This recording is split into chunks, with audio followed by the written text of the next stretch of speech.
সংসারটা শেষ করে দিল। আরে তুই তো বাবার কাছে কই পারিস না, বড় হইছিস না?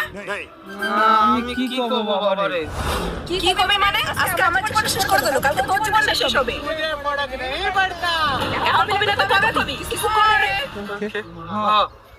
বাবা তুমি বাড়িতে বেরো যাও, তোমার দরকার নেই আমাকে, তোমার সংসারটা শেষ করে দিয়েছো।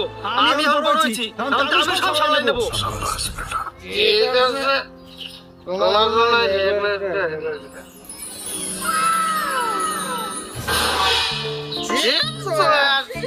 এটা বিন্দু করে আমার একমাত্র দাদু হয়ে যাবে। ওগো তুমি যাও, আপনাদের সব বারবার দিছি। এই ভাত তো আমি খাবো না, যে খেয়ে আমি 10 মাস ডাইনির পেলে ধারণ করেছিলাম।